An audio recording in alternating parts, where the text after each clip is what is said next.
Hər vaxtınız xeyir, çox dəyərli bizi izləyənlər, xoş gördük sizi. Dünya süni intellekt dövrünü yaşayır. Artıq yeni çağırışlar, yeni reallıqlar var. Biz də süni intellektdən, Artificial Intelligence, AI, yapay zeka, müxtəlif ölkələrdə, müxtəlif dillərdə ayrı-ayrı adlar veriblər süni intellektə. Bəli, elə süni intellektdən danışacağıq. Həmsöhbətim texnologiya və kommunikasiya sahəsində beynəlxalq təcrübəyə malik ekspert, mütəxəssis Səyyarə Hüseynovadır. Xoş gördük Səyyarə xanım. Salam Akşam bəy. Siz ali təhsilinizi Cənubi Koreyada Korea Advanced Institute of Science and Technology-də, deməli, KAIST Universitetində ali təhsil alıbsınız. MBA təhsilinizi də orada tamamlayıbsınız, həmin universitetdə. Hazırda isə beynəlxalq və peşəkar bir mərkəzdə çalışırsınız. Xahiş edəcəm, qısaca özünüz haqqında davam etdirin, özünüz haqqında məlumat verin zəhmət. İlk öncə də təşəkkürümü bildirmək istəyirəm bu dəvətiniz üçün və bu çox maraqlı bir mövzuda biz sizinlə bu gün danışacağıq. KAIST İnstitutunda demək iki təqaüdlə həm dövlətin, Azərbaycan dövləti tərəfindən, həm də ki institutun tərəfindən təqaüdlə yəni oxumuşam. İxtisasım sənaye sistemləri olubdu. Eyni zamanda menecment elmlərində öyrənmişəm. Magistr səviyyəsini isə texnologiyalar MBA-də texnologiya MBA oxumuşam. Hal-hazırda isə artıq 8 ilə yaxındır ki, Azərbaycanda Best Solutions şirkətində asan imza, gücləndirilmiş mobil elektron imzanın milli operatoru olan şirkətdə marketinq və kommunikasiyalar rəhbəri olaraq çalışıram. Çox gözəl. Səyyarə xanım, İnsan görəsən öz zəkasını tam istifadə edə bilib ki, yeni bir süni zəkaya, yəni süni intellektə ehtiyac yaranıb? Belə deyək də, yəni o baxır, insan yəni təbəqələrə baxır. Kimlər nədən istifadə edə bilibdir?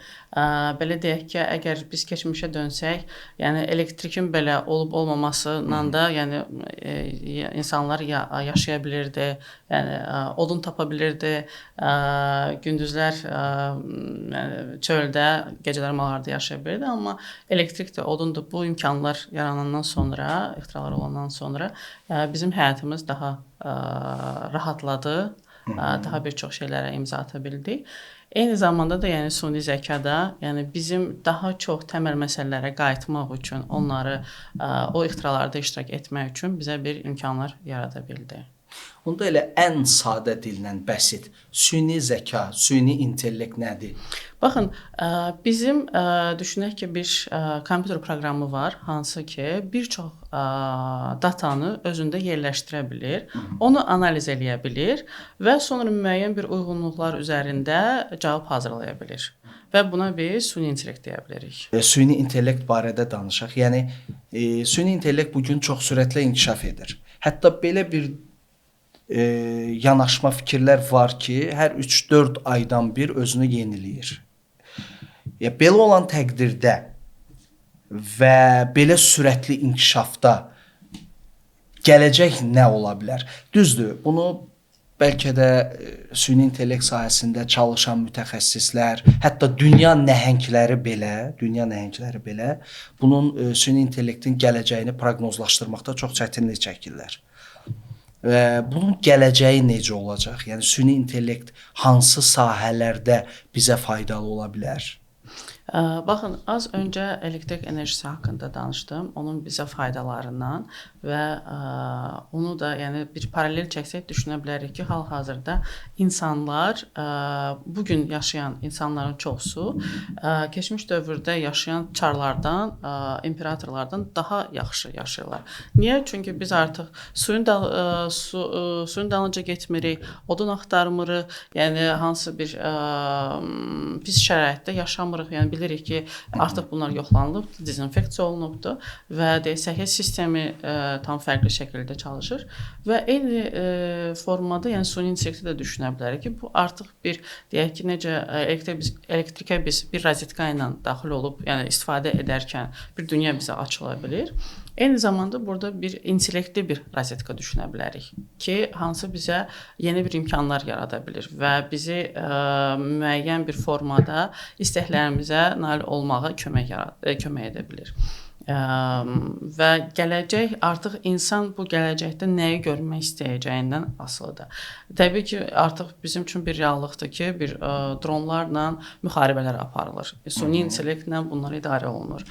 Əgər insanlıq deyək ki, bu istiqamətə gedərsə ki, hə, biz bir-birimizin fürsətlərini, imkanlarını zəbt etmək istəyiriksə, təbii ki, süni intellekti yalnız o formada ixtisaslaşacaq. Amma biz düşünsək ki, yox, biz gündəmimizi, həyatımızı daha rahat etmək istəyiriksə, yəni təməl məsələlərlə məşğul olub, digər deyək ki, çox çətin, qəliz bir formada şaxtalarda süni intellekt, yəni robotları göndərmək istəyiriksə, təbii ki, bu tam fərqli bir format daşıya biləcək. Son dövrlər ChatGPT məşhurlaşıb.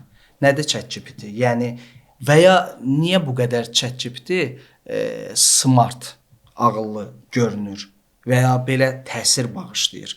Demək ChatGPT, GPT, Generative Pre-trained Transformer deməkdir.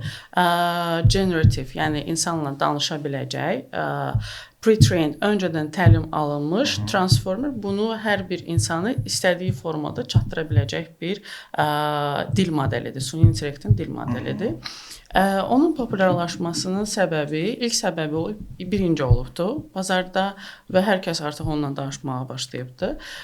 İkincisi isə o bir çox istiqamətlərdə fəal özünü ifadə edə bilir. Yəni siz onunla tarix haqqında danışa bilərsiniz, siz onunla sizin müsahibə zamanı hazırlaşmaq üçün suallar verib müəyyən bir forma cıza bilərsiniz. Siz deyək ki, bir mahnı bəstələyə bilərsiniz. Ona görə də yəni bir çox sferaları əhatə etdiyi üçün o qədər populyarlığı qazanıb və eyni zamanda da çox rahat şəkildə idarə edildiyi üçün, yəni siz bu uşağa belə onu göstərsəz, yəni onu idarə etməyə yəni 1-2 dəfə göstərmiş olsaz, ona kifayət edir ki, o artıq ondan müəyyən bir diskussiyalara başlayıb, yəni yola davam edə bilsin. Siz özünüz istifadə edirsiniz ChatGPT. 3 əsas çatışmazlığını izah edə bilərsiniz ki, ChatGPT-də bu 3 istiqamət, 3 çatışmazlıq var. Bu çatışmazlığı təkcə ChatGPT üçün deyil, ümumiyyətlə bütün süni intellekt alətləri üçün bunlar məqbuldur. Birincisi onun hallyusinasiya edilməsi. Misal üçün siz ona deyə bilərsiniz ki, falan tarixdə nələr baş veribdi və o sizə müəyyən bir statistika verə bilər. Deyə bilər ki, falan dövrdə falan şey baş veribdi və onun əsasını müəyyən bir linkləri sizə göstərə bilər ki, bax, bunlar mənim dediyimin nə qədər doğru olduğunu əks etdirir. Halbuki siz o linklərə daxil olub, biraz analiz etdikdən sonra görəcəksiniz ki, orada heç də o məlumat kəsb olunmayıbdır və hansı ki göstərir ki, bu bir hallyusinasiyadır. Yəni ona aid olmayan bir şeyləri doğru olmasını çatdırmaq istəyir yanlışlıqla.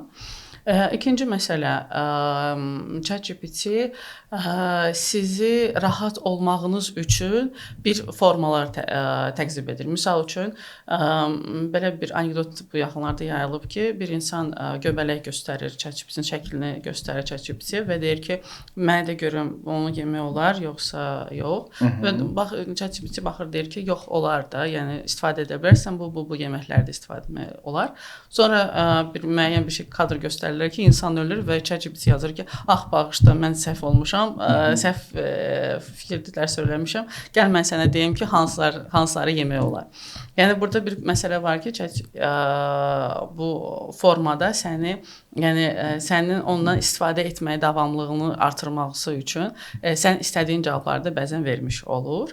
Və üçüncü məsələ bu həssaslıq məsələsidir. Yəni hər kəs bu gözəl bir alət olduğuna görə düşünürlər ki, hər şey, bütün məlumatlarımı ona çatdırıram. Sağlamlığımla bağlı, ailə durumuna, finans məsələləri. Yalnız düşünmürlər ki, bu məlumatlar sabah bu insanlara qarşı istifadə oluna bilər. Yəni bəzən şəxsi məlumatlarımıza laqeyd yanaşır. Bəli. Yəni bir anlıq o hansısa bir imkan əldə etmək üçün digər məsələləri unutmuş ola bilərik. Çox duyuram bu məsələləri ki, filan kəs ChatGPT-yə öz xəstəliyi ilə bağlı soruşdu, məlumat verdi və o resept təqdim etdi. Resept yazdı, necə deyirlər. Bəzən bu çox təhlükəli ola bilər. Siz nə düşünürsünüz? Baxın, bu elə bir iki tərəfli bir oyundur. Niyə? Çünki təbii ki, süni intellekt diaqnoz aparmadan, yəni düşünmədən bu məlumatları əldə edəndə nə edir? Sadəcə statistikanı cəlb edir və uyğunluq etibarını yəni düşünür ki, hə, okey. Bu deyək ki, məsəl üçün kimsə qan çıxıbdı əlində, nəsə olubdu, yara çıxıbdı. Deyir ki, hə, okey, bu yara bu formada çıxıbsa, çox güman ki, bu buna gətirib çıxardı. Sadəcə bir məsələ var ki, birbaşa süni intellektə inanıb qərar vermək doğru məsələ deyil. Amma onunla yanaşı, yəni düşünək ki, bir həkimin stajı nə qədər ola bilər maksimum? 40-50 il düşünək. Bu müddət ərzində onunla, yəni onun danışdığı xəstələrin, pasientlərin sayı nə qədər ola bilər? Yəni düşünək maksimum 2000, 3000, yəni bir düşünək, fərz edək. Bu 2000, 3000-ü analiz edib müəyyən bir qərarlara gələ bilər. Amma süni intellekt bir həkim deyil, minlərlə, bəlkə də milyonlarla həkimin datasını, statistikasını əldə edib müəyyən bir cavabları, yəni özündə toplaya bilir. Analizləri toplaya bilir. Ona görə də yəni heç düşünmürəm ki, bir çox il keçəcək ki, artıq süni intellekt bir neçə həkimlərin o second opinion demişkən, yəni ikinci fikir toplayaraq, ikinci deyil, mininci, milyoncu fikir toplayaraq doğru cavablar verə biləcək. Amma təbii ki, bu ilk olaraq real həkimin, real məsələni, yəni onu görüb daha sonra cavab verməyi, daha sonra diaqnoz verməyi uyğundur. Məqsədə uyğundur. Yəni bir resept yaza bilər, səhv bir resept təqdim edə bilər və insan ölə də bilər. Bəli, bəli. Hətta mən sizə bunu deyim ki, 1-2 il bundan qabaq tez-tez yayılan məsələlər idi ki, xüsusilə də gənclər deyək ki, valideynlərini bildirmək istəmədən ona şəkilləri göndərdilər ki, yaranır, misal üçün şəkillərini göndərdilər, nə etmək lazımdır? Süni intellekt addım-addım deyirdi, bunu elə, bunu elə. Axırda da yəni çox pis nəticələnirdi və ona görə də artıq o pre-trained dedim daha öncə GPT pre-trained form təlim alınır və orada belə bir əlavə olundu ki, bax mən düşünürəm, GPT sənə deyir, mən düşünürəm ki, bax bu budur, bunu bu cür müalicə eləmək olar, amma doğrusu, ən doğrusu sən gedib həkimlə bunu məsləhətləşəsən ki, real nədirsə onu öyrənəsən. Yəni bu belə bir ki, iki tərəfli oyun dediyim kimi. İnsanları gələcəkdə süni intellektin inkişafı istiqamətində insanları ölümcül xəstəliklərdən xilas edə bilərmi? Çox gözəl sualdır Akşin bəy. Belə deyim, insanları əvəz etmək kimi hansısa bir ixtisasları, peşələri əvəz etmək kimi məsələni ilk öncə düşünməyək. Daha çox düşünək ki, kimlər süni intellektdən doğru şəkildə istifadə edə biləcəksə, bax onlar o digər insanları əvəz edə biləcək. Bu bir. Yəni süni intellekt insanları deyil, süni intellektlə çalışa işləyə biləcək insanları əvəz edəcək. Bingo. Daha doğrusu işləyə bilməyəcək. Yəni ondan ünsiyyət qura bilməyəcək. Doğrudur. Və burada süni intellekt, yəni artıq biz özümüz görürük ki, bizim həyatımızda var. Çox aktiv şəkildə də var. Yəni bu dataların analizidir, bu müəyyən bir uyğunluqların tapılmasıdır. Bu böyük bir datadan istifadə olunmasıdır ki, insanlara yeni bir imkanlar yaradır. Bu bizim gündəlik işimizdə deyək ki, həm arxitektorlar üçün önəmlidir, həkimlər üçün önəmlidir. Yəni şaxtada çalışanlar üçün önəmlidir. Sadəcə bir məsələ var ki, o data nə qədər doğrudur? Bu üç zəif məsələlərə, zəif hissələrinə toxunduqda datanın doğru olması məsələsi də çox böyük bir yer alır. Yəni misal üçün bir deyək ki, bir mühəndis müəyyən bir datanı qeyd edir. Amma o datada əgər yanlışlıq varsa və o yanlışlıq doğru kimi qələmə verilirsə, təbii ki, onun da cavablarında müəyyən bir, yəni problemlər yaranacaq ki, sonra da katastrofaya da çevrilə bilər. Yəni binanın inşasında misal üçün bir katastrofa çevrilə bilər və faciə baş verə bilər. Və onun gələcəyinə gəldikdə niyə qorxurlar insanlar onun inkişafından, gələcəyindən niyə qorxurlar süni intellekt? Çünki bir növ belə deyim də, biz necə insanlar digər insanlardan qorxurlarsa, eyni həmin hissləri də o süni intellektə də proyeksiya edirlər. Yəni digər insan nə edə bilər? Nüvə silahını yaradan deyək ki, dövlətlər digər ölkələrə niyə bir qorxu yaradır? Eyni formada da süni intellektdə. Yəni doğru istifadə etmədikdə və onu deyək ki, bir bandalar tərəfindən istifadə verildikdən sonra təbii ki, yəni bu fəlakətə gətirə biləcək bir formanı da daşıya bilər. Amma deyək ki, onu yaradıcı insanlara verdikdə, təbii ki, o mahnı da bəstələyə bilir. Artıq mən məsəl üçün süni intellekt tərəfindən yaradılan kitabı oxuyuram belə və maraqlı gəlir. Sadəcə bir məsələ var ki, yaradıcılıq hazırda oxuyursunuz yəni. Bəli. Və onu müşahidə edə bilirəm ki, maraqlıdır, söz yox. Amma o bir his var ki, sən sanki tam olaraq kitabda olanları hiss edə bilmirsən, ağlında formalaşdıra bilmirsən. Və mən düşünürəm ki, bu elə bir təbii ki, bilmək olmaz. Bəlkə bu dəyişər illər keçdikcə daha çox trening almış, təlim almış ChatGPT olsun, digər süni intellekt alətləri olsun. Amma problem ondan ibarətdir ki, yaradıcılıq çox vaxtı müəyyən bir ağrıdan gələn bir şeydir. O da yəni bu bir emosiya istəyən bir şeydir. Müəyyən bir hiss istəyən bir şeydir, bəli. Necə ki deyək, bizim xanəndələrimiz o bəstələdiyi o mahnıların özündə necə olubdu? Yəni onlar bir şey yaşayıblar, bir ömrü gəliblər ki, onları bəstələyiblər o mahnıları. Ona görə də mən düşünürəm ki, nə qədər də gözəl səslənsə, hal-hazırda internetdə viral olan, yəni çox, yəni süni intellekt tərəfindən xüsusilə rusca danışan mediada Snegurchka adlı bir mahnı var, hansılar ki, yəni insanlar həqiqətən də bayılırlar bu mahnıya. Amma təbii ki, hər şey bir vaxt istəyir. Yəni həmin mahnılara bir müddət sonra insanlar qayıtmaq istəyəcəklərmi? Müəyyən bir hisslər yaradacaqmı? Yəni o məsələ də var. Yəni mən sizin danışdıqlarınızdan belə anladım ki, nə qədər mükəmməl süni intellektin proqramları və yaxud da təsəvvür edək ki, bir robot da hazırlansa, o insandakı hiss, həyəcan, ruhu mükəmməl, yəni ruhu ötürə bilməyəcək və yaxud da o hiss və həyəcan onda olmayacaq. Yəni o ruh hansısa bir bəstəkarın ruhu, bir şairin, yazıçının ruhu AI-da, yəni süni intellektdə olmayacaq. Bəli, o bənzər bir şeylər hazırlaya bilər. Amma o insanın hiss edə biləcəyi o 6-cı, 7-ci hisslər mi desək də, onu o çata bilməz.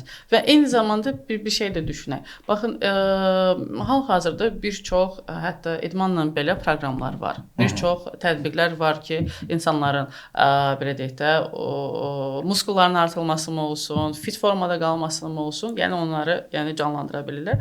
Amma niyə biz hələ də məşq zallarında çox insan görürük? Niyə? Çünki bizə insan lazımdır. Yəni insanın yanında siz məşğul olduğunuz zaman digər insanı gördükdə daha çox stimul alırsınız. Təbii. O insan faktorudur ki, bundan biz qaça bilmərik və hətta bir tanınmış süni intellektlə məşğul olan bir şəxs danışıb ki, mən deyir meditasiya üçün yalnız müəllimlə məşğul olam, fiziki müəllimlə məşğul olaram. Niyə? Çünki deyir ki, mən ona zəng edib deyə bilmirəm ki, bəs bu gün gələ bilmirəm. Robota mən rahatlıqla bunu deyə bilərəm, amma müəllimə mən bilirəm ki, o canlı insandır, ona mən vəsait ödəyirəm və ona müəyyən artıq bir münasibətlərimiz var, mən onu edə bilmərəm. Yəni, bu bir məsələlərdə düşünmək lazımdır. Yəni, süni intellektdə təsadüflər yoxdur, alqoritma var, proqramlaşdırma var. Elon Musk'ın bu yaxınlarda bir açıqlamasına qarşıma çıxdı, baxdım və bəyan etdi ki, gələcəkdə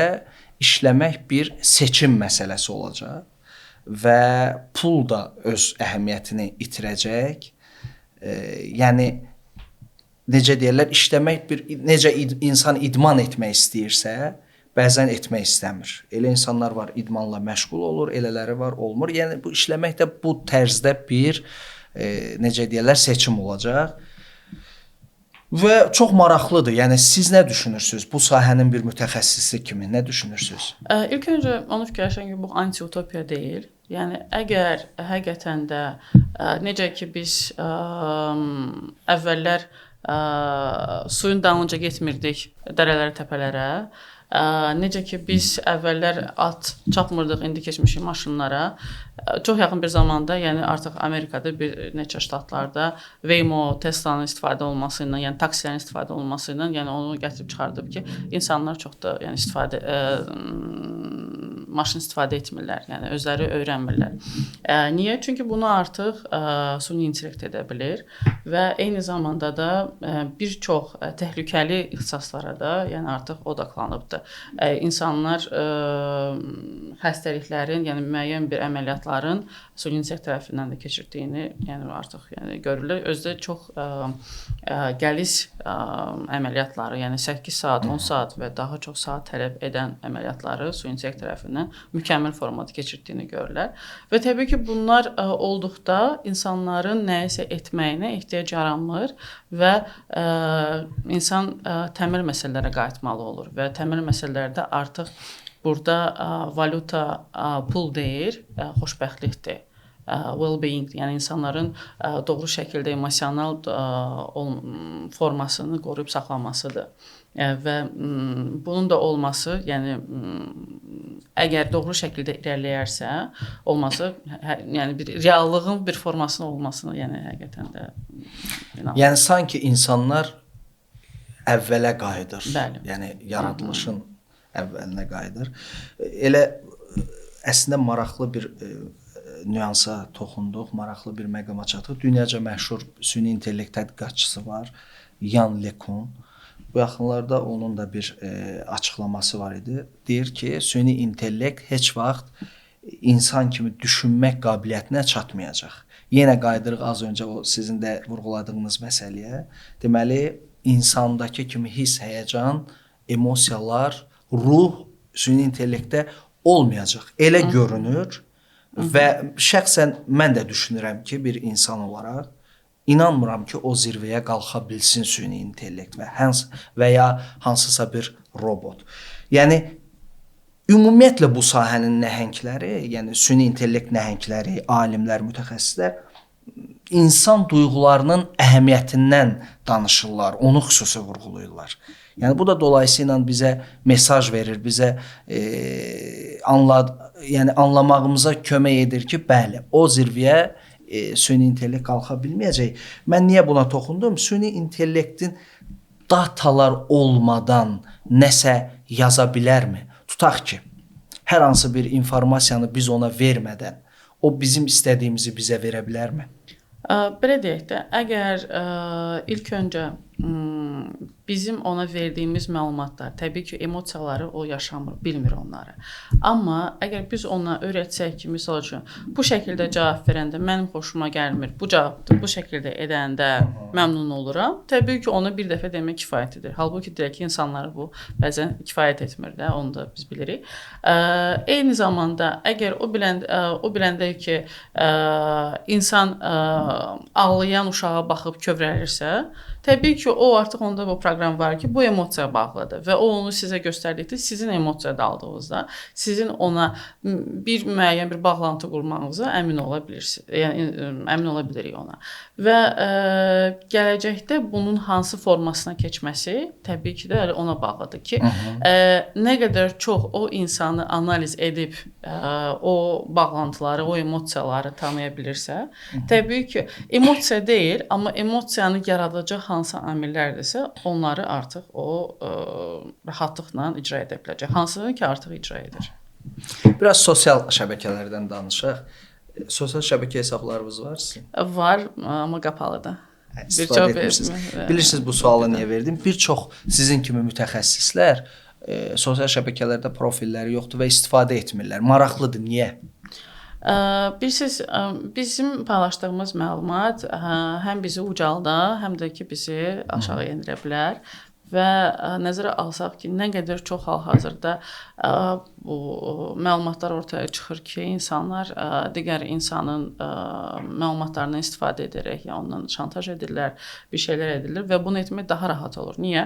Çünki əgər əvvəllər kimsə telefonla zəng edib deyirdisə ki, hə, filan kəs mənəm sənin qızın və yaxud sənin oğlunun və avariyaya düşmüşəm, tez gəl, tez filan məbləğə köçür.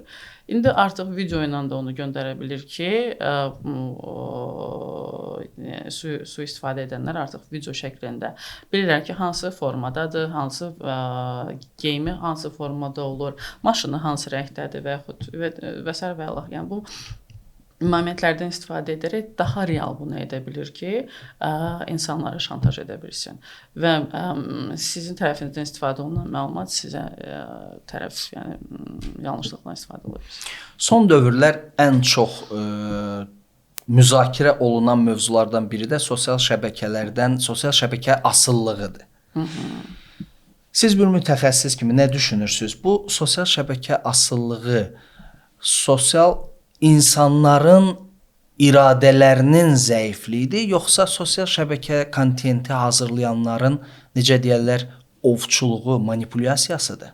Mən düşünürəm ki, burada hər iki faktor çox böyük yer alır, 50-50-yədir. Çünki ovçuluq ondan ibarətdir ki, biz bilirik insanların zəif nöqtələri nədir və onları hansı formada istifadə etmək olar. Yəni fikir versəz, indi hal-hazırda bizim baxdığımız videolarmı deyim,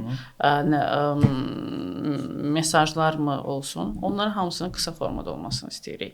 Niyə? Çünki artıq beynimiz bu Reels'ların, TikTok'ların belə bir formaya, onların yəni istifadəsi nəticəsində ona bir formaya gəlib ki, biz yalnız məlumatı 2-3 saniyə ərzində almaq istəyirik. Hətta biraz çox ki, o intro hissəsi çox gedən zaman deyir ki, yox, baxmaq istəmirəm. Sanki dünyada bunu bir təlqin edirlər insanlara, bir trend yaranıb, bir tendensiya yaranıb. Tez, qısa və çox informasiya. Bəli. Və burada belə deyək də, bunun bir tərəfi də var ki, misal üçün biz taksi gözləyəndə 2-3 dəqiqədən çox olanda narahat oluruq. Biz yemək sifariş verəndə biraz bir 5-10 dəqiqədən çox olanda narahat olur, narahatlığımızı bildirir. Yəni artıq dünya süni intellektdən öncə belə fast rejimdə, yəni daha tez bir formada olmasını istəyirdi. Və süni intellekt artıq bizə onu daha da çox bir belə deyək də, o istəyimizi sanki daha çox 30 Niyə? Çünki baxın, biz artıq süni intellektlə siz bir kitabı göndərə bilərsiniz süni intellektə və deyə bilərsiniz ki, bu haqda mənə bütün məlumatları bildir və yaxud videonu göndərə bilərsiniz, deyə bilərsiniz ki, bax, falan məsələ ilə bağlı mənə fikrini bildir. Falan çıxışla bağlı, deyək ki, bir liderin çıxışı olur, yox, mənə ancaq bu hissəni bildir. Və bu bir məsələ də var ki, bu təhsil sisteminin zəifliyinə gətirə biləcək bir hissələri də var. Niyə? İnsanlar daha qəliz məlumatları oxumaq istəməyəcəklər. Çünki dolayı yollarla, yəni süni intellektdə müəyyən bir reportajlar mı olsun və digər bir şeylər olsun, göndərib deyəcəklər ki, mənə qısa denə, nədir, nə deyil.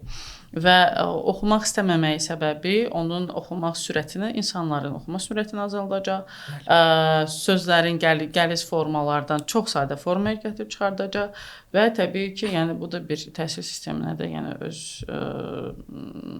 təsirini bağışlaya biləcək deyə düşünürəm. Belə çıxır ki, süni intellekt təhsildə və digər sahələrdə, o cümlədən də təhsildə faydaları da olacaq, zərərləri də çox olacaq. Bəli. Çünki iki sigma deyilən bir research araşdırma olubdur ki, orada belə bir faktor danışılıb ki, əgər hər bir insanın tutoru, təlimçisi olarsa, şagirdin olarsa, o indiki haldan 2 sigma, yəni ən zəif olacaq orta bilikli insan, orta bilikli şagird ola bilər. Əgər bu yanaşma tətbiq olunarsa və hər kəs deyək ki, digər insanın ona nəyisə öyrətməyə yox, süni intellektlə çox rahatlıqla, yəni istədiyinə nail olmasını, yəni bilmədiyini öyrənə bilərsə, təbii ki, bu çox gözəl bir dünya olar ki, insanlar özləri nələri səhv etdiyini, nələrin bilmədiklərini çox rahat şəkildə öyrənə bilərlər. Amma indi gəl ki, insan faktoru. Yəni digər insan şagirdləri 1-ci sinif, 5-ci sinif şagirdinə siz deyə bilərsiniz ki, otur, riyaziyyatı öyrən, özün öz başına. Bəli. Çox nadir hallarda biz bunu süni intellektlə bir yerdə nail ola bilərik. Siz texnologiya sahəsində xanımlara da dəstək verirsiniz. Bu sahədə xanımların, ümumiyyətlə bu sahəyə xanımların marağı azdır. Yəni çox azdır. Görünən odur hər halda.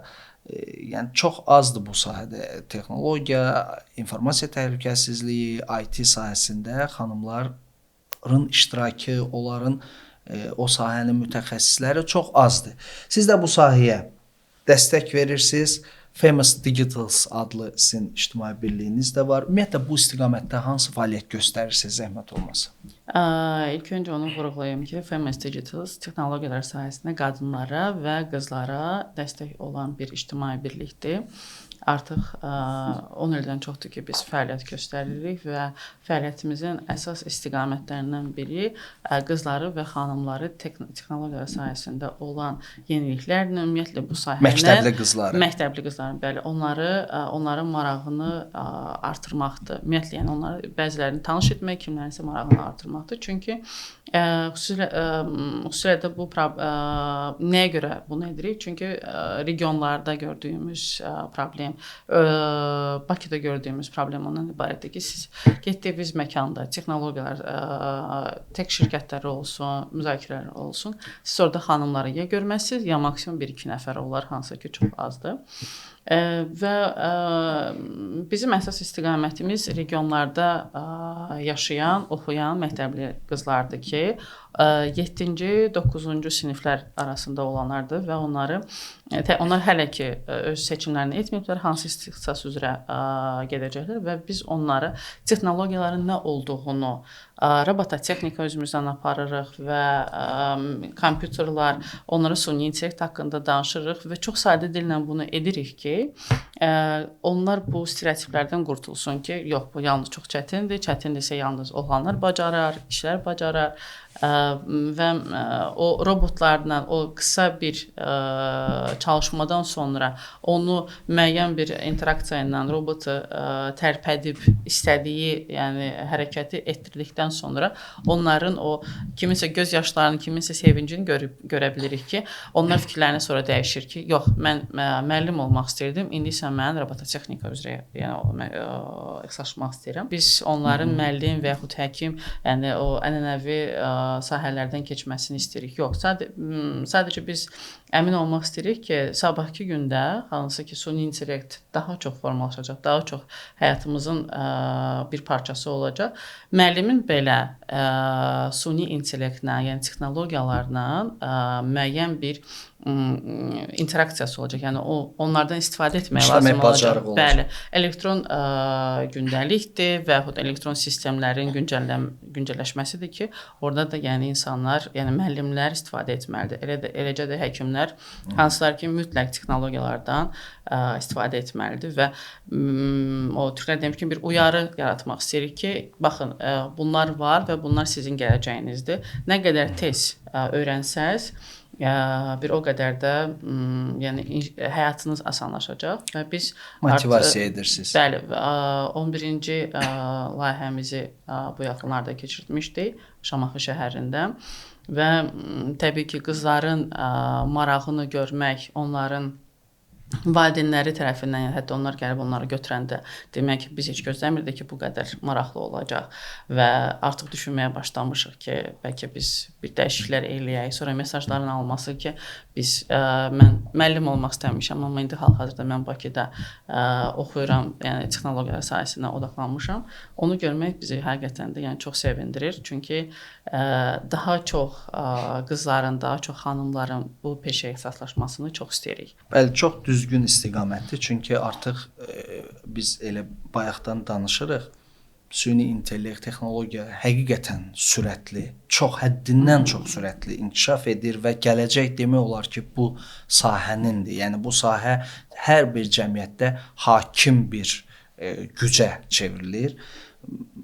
Məsələn, bu yaxınlarda nəhəng deməli qlobal süni intellekt lideri, nəhəng texnologiya şirkəti Nvidia öz 2025-ci ilin 3-cü rübünün maliyyə hesabatını açıqlayıb gəlirlərini 57 milyard dollar.